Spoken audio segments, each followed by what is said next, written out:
I want to tell you about the day I died. Not really died.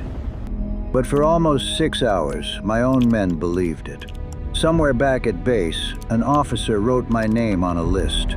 The kind of list no soldier ever wants his name on. I was lying in the snow, less than 30 feet from an enemy gun position, alone, wounded, and for those 6 hours, not one person on this earth knew I was still breathing. My name is not important for this story. My men used to call me Major Sahab, so let's keep it that way. I served over 20 years in uniform. I have seen many missions. But there is one night I still cannot talk about without my hands shaking a little. So please, be patient with me. It was the coldest part of winter. The mountains near the border were buried under snow, the kind of cold that gets inside your bones and refuses to leave. We were a small team from the SSG, 6 of us, and our mission had a name: Operation Barfani Ukab. Snow Eagle, the job sounded simple on paper. A group of militants had taken position on a high ridge we called Tor Sar. From up there, they could watch the whole valley below and warn their people the moment our forces moved in. Before sunrise, our team had to land on that ridge in the dark, take the high ground, and close their way out. Sybil, on paper. Nothing stays simple once the helicopter leaves the ground. Our colonel briefed us himself that evening, standing over a map with a small lamp. Intelligence says 12, maybe 15 men up there, he said. Old rifles, 1 machine gun at most. He believed it. We believed it, but our guess was wrong. At 11 that night, we boarded the helicopter. 6 of us, plus the crew. My closest friend on that team was Naib Subedar Rashid. We had trained together for years. Before every mission, he made some small joke, just to calm the nerves in the room, including his own. That night, he leaned toward me and said, "Major Sahab, after this one, I want 2 weeks leave. My daughter's birthday is coming." "Inshallah, Rashid," I said. "Let's finish tonight first." He smiled at that. I did not know it would be a long time before I saw that smile again. The helicopter lifted into the dark. Below us, the mountains looked like sleeping animals, covered in white. Nobody spoke much after that, just the sound of the engine and wind against the metal walls. Far below, a few small lights blinked from a village. Everything else was black. Then the pilot's voice changed on the radio, just slightly. 2 minutes to the LZ, he said. "Get ready." That's when I felt it, that tightness in the chest every soldier knows. Not exactly fear. Something between fear and readiness. We checked our weapons one last time. Nobody looked at anyone else. In moments like that, you don't need to. The fall of the helicopter slowed above the ridge, and for 1 second, everything went calm. Too calm. Then the night lit up. Gunfire came from 3, maybe 4 directions at once. This was not 12 or 15 men. This was a full position, dug deep into the rock, waiting for us. Somewhere close, something exploded, a rocket maybe, and the whole aircraft shook. Small stones and dust flew up past the open door. "Contact! Contact left!" Rashid shouted. Something hit the side of the helicopter, a hard, heavy sound like a hammer on steel. The aircraft tilted sharply. I grabbed the doorframe to stay on my feet, and that's when a round tore through my leg. The pain came half a second after the hit, sharp and burning. My grip loosened. The helicopter tilted again, harder this time, and my boots left the floor. I fell not far, 15, maybe 20 feet, but onto rock and snow, in the dark, with my leg already useless under me. The landing knocked every bit of air from my chest. For a moment, I couldn't hear anything except a loud ringing in my ears. When my hearing came back, the first thing I heard was gunfire. And it was close, Alone, I need you to understand something about that moment. I was not thinking about the mission, not about medals, not even about the enemy, not at first. I was thinking about one thing only, breathing quietly, without making a sound. My radio was gone, lost or broken somewhere in the snow. I could not hear the helicopter anymore either, just wind gunfire somewhere above me on the ridge, and my own heartbeat, so loud I was sure the enemy could hear it too. I pulled myself behind a rock, dragging my bad leg through the snow. Every movement felt like it took an hour. Every small sound felt too loud.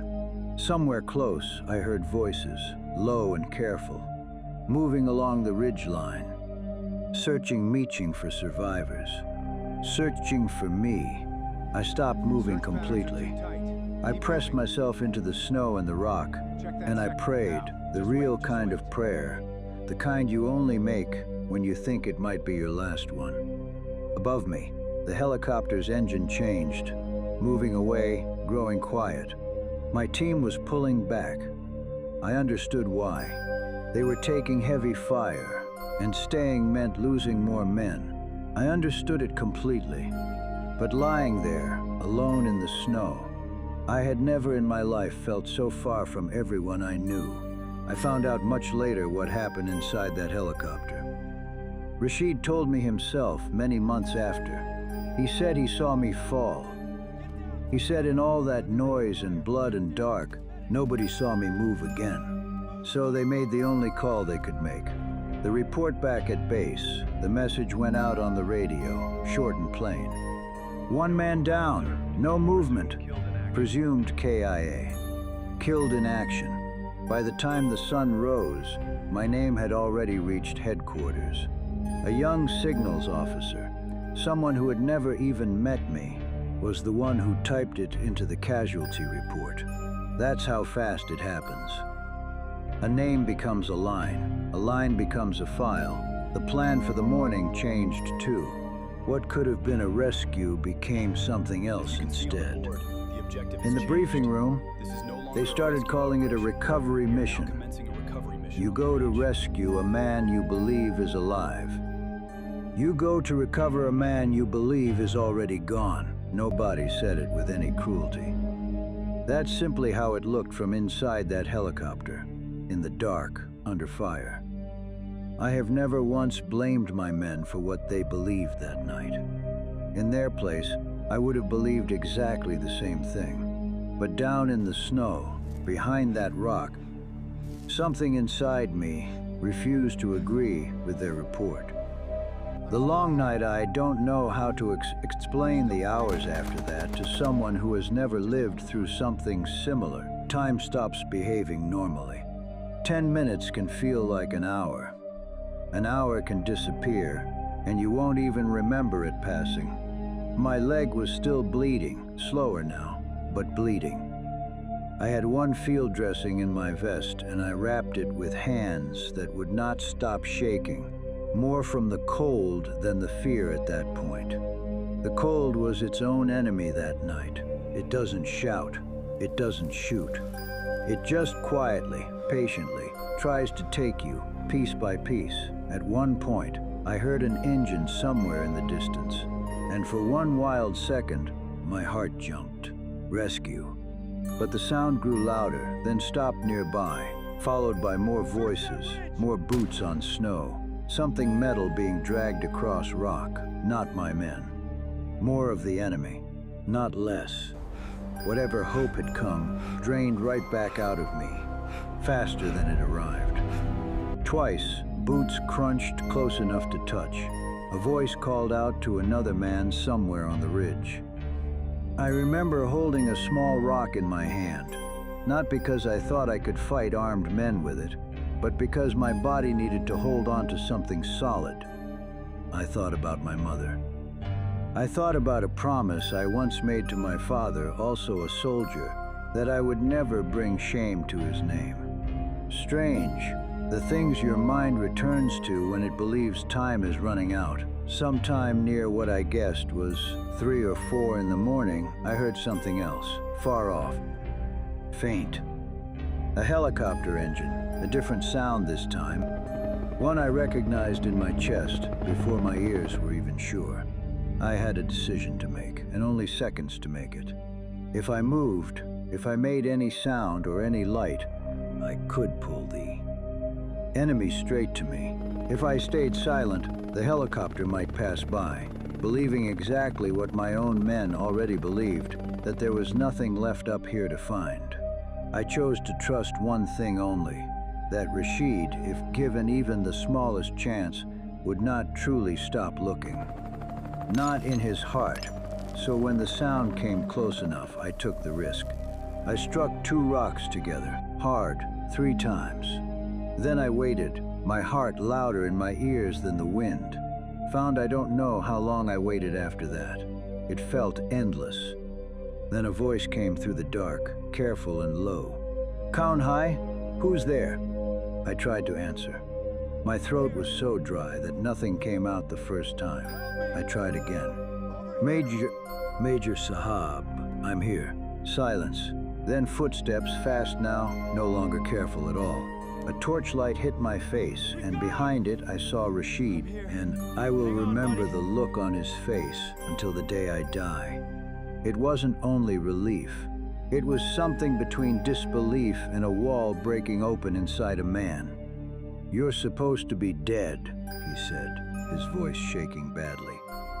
"We already told them, Major Sahab. We already told them you were gone." I remember laughing. A strange, weak sound, more from exhaustion than any real humor. "Well," I said, "somebody forgot to tell me." They carried me down that mountain themselves. No one waited for a stretcher team.